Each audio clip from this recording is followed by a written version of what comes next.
Hey guys, alright, today we are finishing off the French Revolution by Oversimplified. Hopefully, I can add more information to the video on this one, unless of course Oversimplified pulls what he did in the Russian Revolution and just like has all the information there that I know about. But hopefully I still got some information of the French Revolution in my noggin, so let's get into it. Part 2. King Louis and his family were now in the Tuileries Palace in Paris, where for the next couple of years, he watched as the revolutionary government began to strip away his power. And fearing for his safety, he had to stay on their good side. Hey, look who it is. It's my favorite revolutionaries. Yep. Yeah, so one of the things that honestly I think gets overlooked when talking about the French Revolution, at least in American schools. Remember, anytime I talk about like education, I can only really speak about the American side of things and what I experienced in the school system here in the USA, the public school system. And the French Revolution, it's very rarely mentioned that King Louis still had some power at first, for the first couple of years of the revolution. That usually it goes, all right, the women marched on Versailles, the thousands of people marched on Versailles and took the king back to Paris. And then he got his head chopped off. Like, there's a jump to when Robespierre takes power and starts the Reign of Terror. It's really, you don't really hear much that the king had some power for some time. They didn't want to kill him. They didn't want to get rid of the old system entirely. Because obviously, jumping from one end of the spectrum to the other brings about, great bounce back. As I've said in previous videos, I can't remember which ones, but if they had gone right off the bat with abolishing the monarchy, there would have been a hard pushback from monarchists, and also, the wider world. And the wider world, the rest of Europe, when they do execute the king and start going extremely revolutionary, or at least extremely revolutionary for that time, the rest of the world does get involved. They do attack France. They do attack the revolution. So, yeah. Yep, I'm your #1 fan. What can I do for you? Hey, King Louis. So we've made a few decisions. First, all of your friends in the nobility are going to have to pay taxes the same as everyone else. Oh, no. Great idea. Yeah, I love fantastic. it. And as a side note, the Even though tax they don't money have can money. no longer pay for all your lavish parties. Great. I hate those parties. They're so awkward. And also, we're taking away your Porsche. Oh, come on! I mean... Yay. The king continually found demand after demand being made of him to prove his support for the revolution. On one occasion, a mob would invade the palace and demand he wear the revolutionary bonnet. This is the face of a man who is definitely pretending he wants to wear that bonnet. Now around here, I want to mention that one thing King Louis had a problem with was people constantly raiding his palace. But one thing he didn't have a problem with was raiding noobs on this video's sponsor, Raid Shadow Legends. Raid Shadow mounted a campaign to retake his country from abroad. Against him, the king decided it might be a good idea to leave France and mount a campaign to retake his country from abroad. Luckily for him, he was married to an Austrian. So on the night of June 20th, 1791, the king and his family disguised themselves as servants and attempted to flee to the Austrian Netherlands. The royal carriage made a stop in the town of Varennes, and the postmaster there was like, "Hey guys, what's up? Where are you off to?" "We are but a collection of inconspicuous servants heading for the border for no particular reason at all." "Say, you. The fat one. You look kind of familiar. Aren't you the king?" "Nope." "Let me see your passport. It says here you're King Louis XVI. "Nope, not me." Take him away, boys. The king was promptly returned to Paris, but now the jig was up. His lack of support for the revolution was clear to all, and many considered him a straight-up traitor who tried to abandon his people. As a result, the new constitution of 1791 completely reduced his powers to that of a simple figurehead, a constitutional monarch. However, radicals, such as those in the Jacobin Club, were outraged that the king wasn't to be removed entirely. So a month later, these radicals staged a protest on the Champ de Mars, calling for the king's removal. The government of Paris feared an insurrection was mounting, and they sent the military to disperse the crowd. The confrontation escalated and resulted in the Revolutionary National Guard firing on a crowd of revolutionaries. There's a lot was dead. a massacre. The incident exposed a deep division within the Brotherhood of the Revolution. On one side, the moderates who wanted to keep the king as a figurehead. On the other, radicals who wanted to see the king deposed and heads roll. In the wake of the massacre, They did want to see heads roll, yeah. a wave of support. And speaking of rolling heads, one form of equality the revolution introduced was equality in execution. This meant no more torturous drawing and quartering, no more inhumane hanging. They wanted all criminals, regardless of economic status, to receive the same penalty, a quick and painless one. Luckily, a man by the name of Dr. Joseph... So, there's some context to be added to this. So I don't know what executions were like for Roman times. What I can say is for executions of the medieval times. And by medieval times, whatever the typical time period is, 800 to 1400 or something? Let's go with that. The typical way executions would be handed out, you would be hanged if you were lowborn. Nobility typically got clean deaths. Nobility were typically treated very, very well, and they would be given a quick death by the sword, one quick slash of the head. That was seen as noble and an honorable death by the sword, and also it's a very quick and relatively painless death. And now they are equalifying it, where everyone gets their heads chopped off. Joseph Guillotine had an idea. A heavy blade that falls like thunder. The head flies off, blood spurts, and the man is no more. The guillotine, otherwise known as the national razor. The guillotine made its debut in 1791 as the new form of execution. The writings of Marat and others continued to call for the execution of anyone suspected of working against the revolution. For him, this included some members of the clergy and nobility who had previously benefited from the cruel system of inequality that existed before the revolution. In many parts of the countryside, local lords had found themselves become a target. Sire, the peasants, they're revolting. Oh, come on, that's a bit harsh. Sure, they smell a bit, but I wouldn't say they're revolting. Oh, yes, I see what you mean. Increasingly, these French aristocrats began fleeing France to find solitude in other parts of Europe. And once again, fear began to take hold. The privileged classes of these foreign nations didn't like what they were seeing because they feared revolutionary ideas may spread to their own lands. The National Assembly, actually now the Legislative Assembly, feared that these nations may decide to attack. Then why don't we attack them first? No, you idiots, we are definitely not ready for war yet. Did somebody say something? France declared war on Austria in April 1792. Wait, and France declared war?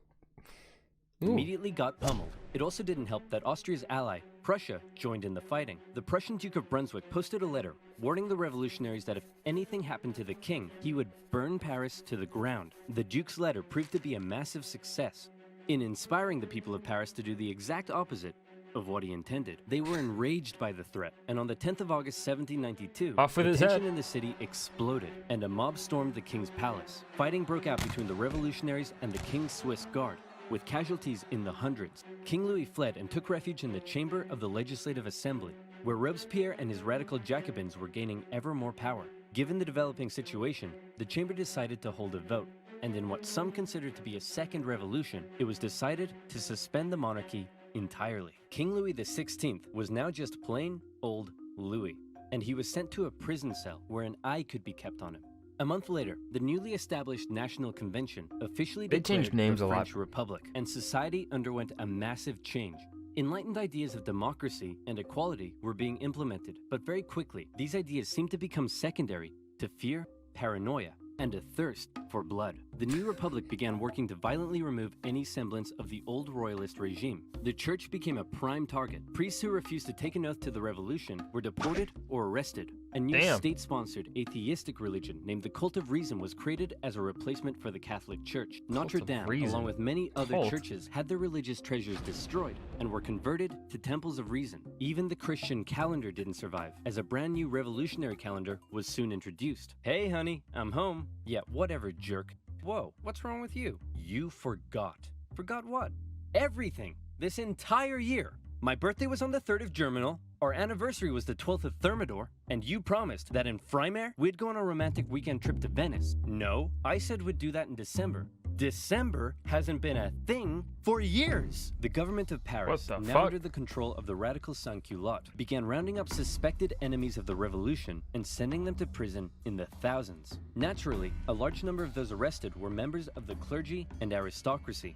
As France's foreign enemies continued to close in, panic spread. Georges Danton made impassioned calls for men to defend the Republic, and tens of thousands of troops left Paris for the front lines. However, in their absence, Paris was left to its own devices. As enemy troops arrived in Verdun, the people of Paris feared that their crowded prisons were becoming a breeding ground for counter-revolutionary conspiracy. What would happen if the Prussians reached Paris and freed the aristocrats? Marat believed he knew what would happen. The aristocrats would enact their vengeance on the people. Fearing those they had already imprisoned, mobs descended on Paris's prisons. They broke in, and during the brutal Mob September mentality. massacres, aristocrats, priests, and others were tried and executed on the spot. Even women and children weren't spared. With over 1,600 victims, word of the massacre spread across Europe. One British newspaper wondered, are these the rights of man? Is this the liberty of human nature?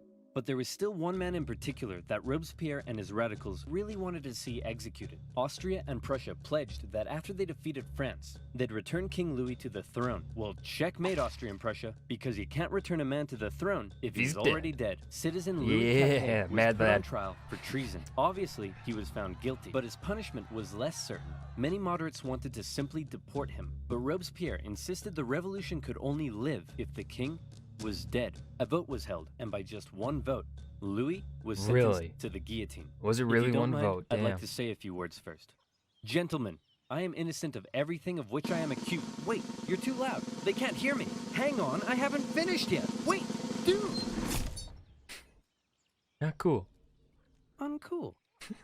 In her prison cell, Marie Antoinette heard the guns fire, signaling her husband's death. Before long, she would meet the same fate. Back on the war front, France defied all expectations and actually managed to push the enemy back. But then more countries joined the coalition against France, and it all went to pot again. What do? Conscript the masses. The National Convention introduced a conscription law, with each regional department having to meet a certain quota of men for the army. However, not everyone was happy with this new law.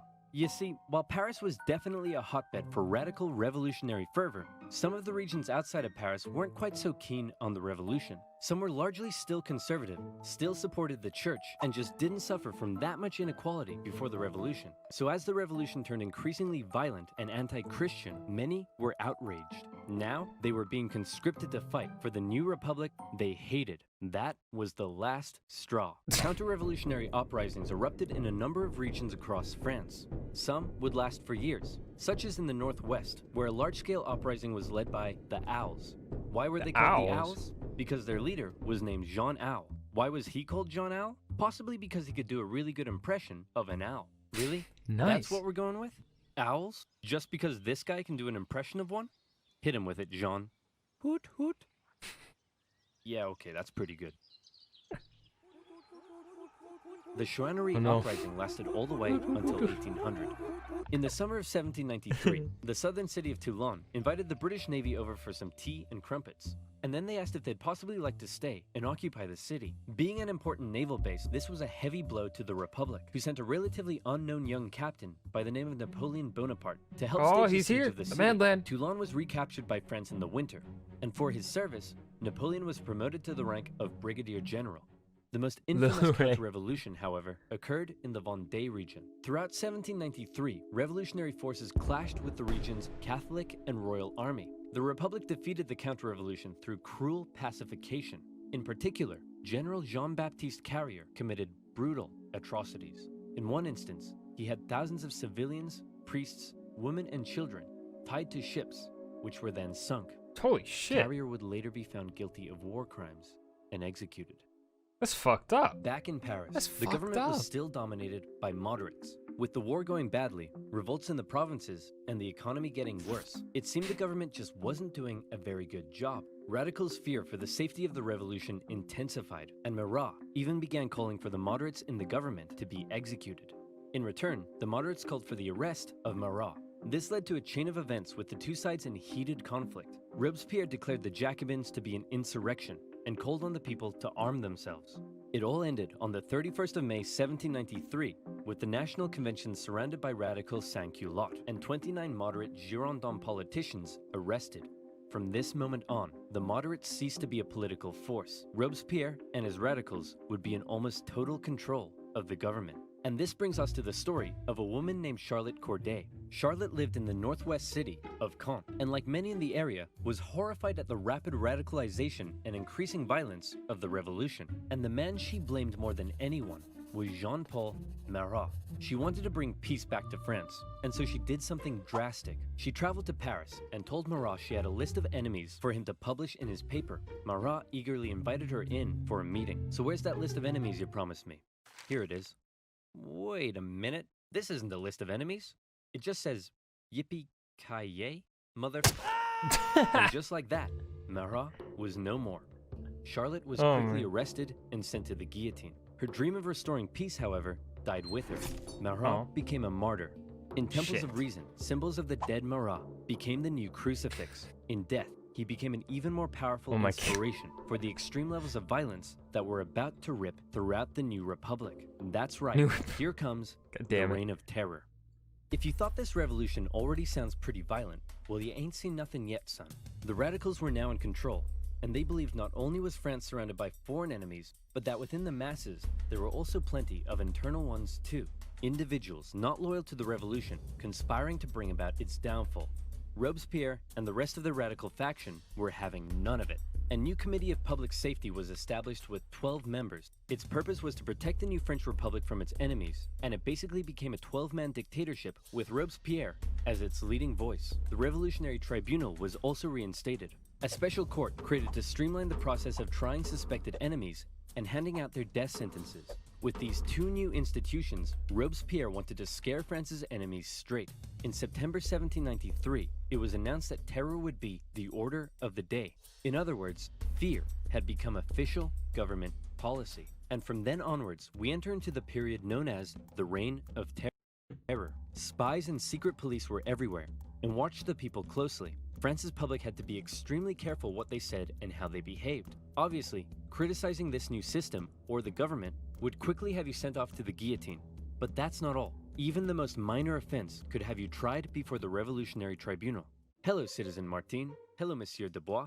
Monsieur? Did I just hear you say Monsieur? That's the old style of address, my friend. To the guillotine! You know what? I didn't like him, but I do feel kinda bad for the king and his family. Oof, expressing sympathy for the royal family, are we? To the guillotine! 12 sous for a loaf of bread? That's way overpriced. To the guillotine! Man, this bread line is taking forever. To the guillotine! And you look like you're thinking anti-revolutionary thoughts. Oh no. To the guillotine. Max, we're sending way too many people to the guillotine. To the guillotine! Chop, chop, chop, chop, chop, chop, chop. It was insane. All across France, about 40,000 people were killed for suspected crimes against liberty.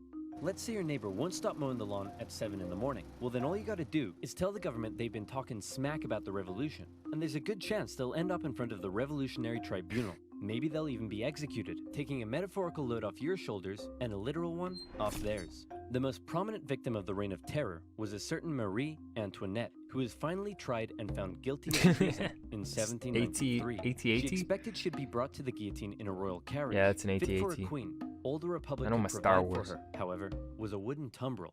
At 37 years old, the most hated woman in French history met her end on the 16th of October, 1793. Robespierre had saved the revolution through terror. Internal dissent was being suppressed. The food situation was no longer quite as bad. Even the French military had got its act together again and pummeled the Allies at the Battle of Fleurus. For Danton and his followers, the time was right to try to normalize the French Republic. Hey Robespierre, so we were thinking that since things are finally going better, maybe we should rein in the terror. And while we're on it, we could possibly start taking it easier on the church, and also try to end this costly war. Oh, crap. As time went on, Robespierre seemed to go, for lack of a better term, a bit mental. He was hell-bent on creating what he called a republic of virtue, and for him, this meant amping up the bloodshed even more. Throughout the spring and summer of 1794, executions reached an unprecedented level during a period known as the Great Terror. Even those closest to him found their way to the guillotine if they dared oppose his ideas and actions, and he began alienating himself from the rest of the convention. he created a new deistic religion called the Cult of the Supreme Being, along with the new annual Festival of the Supreme Being. Man, I think Robespierre is really starting to lose it. He thinks he's a god or something. Nonsense. Sure, he's gone a little extreme, but he doesn't think he's a god. My children, bathe your immortal souls in the virtue of my republic. Okay, yeah, he's completely lost it. He's Robespierre's batshit crazy. ultimate mistake, however, came on July 26th, when he made a speech to the National Convention, in which he said this: I have in my hand a brand new list of enemies to be sent to the guillotine, and many of you are on this list, but I'm not going to tell you who yet. What do you think of that? I think we should send Robespierre to the guillotine first. All in favor? Yeah. Oh, no. 2 days later, Robespierre became the final victim of the monstrous terror and paranoia he had created. Many historical accounts of the revolution end here with the death of Robespierre and his terror. But the revolution officially continued for another 5 years, until 1799. Yep. So what happened between now and then? Well, after the fall of Robespierre, a more Shit, how moderate fast are we political gonna go group through called this? the Thermidorians took control of the convention. pretty fast. They wanted to restore stability to the There's only government. like 3 Now, minutes left. Robespierre's allies and other radicals who had fueled the terror themselves became the target of political suppression. Bourgeois street fighters took on the radical sans-culottes in the streets during a period named the White Terror. In 1795, I haven't heard the of that. Thermidorians drafted a new constitution and created a government called the Constitution Directory, attempt with the number purpose 3. of preventing power from being able to fall into the hands of a single individual again. As this new government was being established, royalists who wanted to bring the monarchy back to France saw this moment as an opportunity to strike. They staged an insurrection in Paris and battled with the National Guard in the streets. Luckily, one Napoleon Bonaparte happened to be in Paris at the time, and he took control of the situation, firing on the crowd and putting down the insurrection. From this moment on, the people of Paris would never again be able to stage a popular uprising and lost their control over the revolution. For his actions, Napoleon became a general and was sent to take control of the French armies in Italy. The new Directory remained a fairly ineffective government for the remainder of the revolution. It was plagued with corruption and struggled to keep the economy afloat, and as a result, wasn't very popular.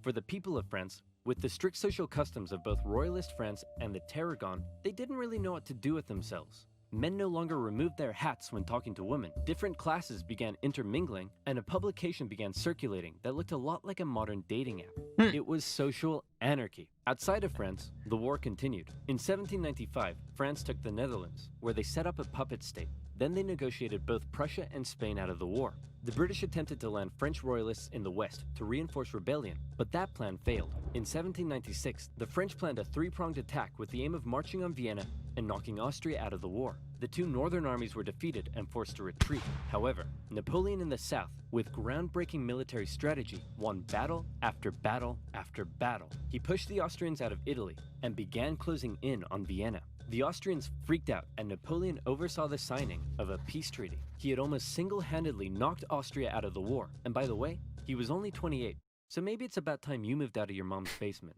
Napoleon became a famed hero among the French people, but his aspirations were still higher. He briefly went off to Egypt and discovered a bunch of gnarly Egyptian stuff, but then the British destroyed his fleet and trapped his forces. Say, Napoleon, sir, you're not going to leave us here stuck in Egypt and return to France, are you? Nonsense, my boy. I would never dream of abandoning my loyal soldiers. Wow, what's that over there?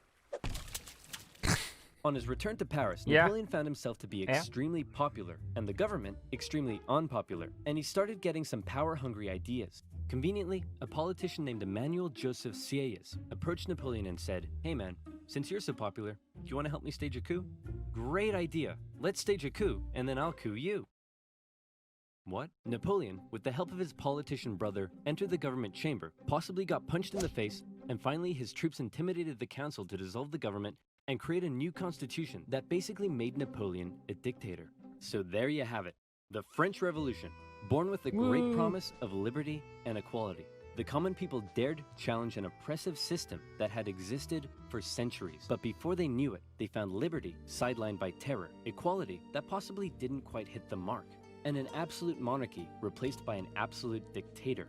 Napoleon began stabilizing French society. He restored the Catholic Church and got rid of that crazy calendar, among other things. But he remained ever ambitious. He was France's first consul, but he slept soundly at night dreaming of being something even bigger. Napoleon's expansionist aspirations, combined with the ongoing conflict in Europe, would eventually lead the continent into a huge conflict known today as He hasn't made the Napoleonic Wars yet, though. When's he gonna get to that? This video is like a year old. When's he gonna get to it? I'm waiting. I want it. I want it now. I want it. Anyways, yeah, that was a good video. Really, really brief oversimplification of the directory, I feel. But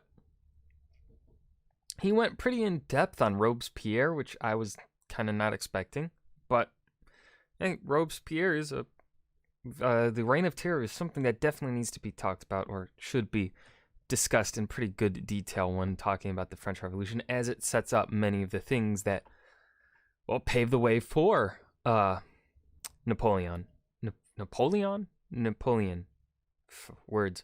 I have nothing else to add. I hope the Napoleonic Wars from Oversimplified comes soon, because I'd love to see his take on it. But yeah, that's going to do it for today. I hope you guys enjoyed. Remember to leave a suggestion down below for what you want to see me react to next. I'll see you guys in the next video. Thank you.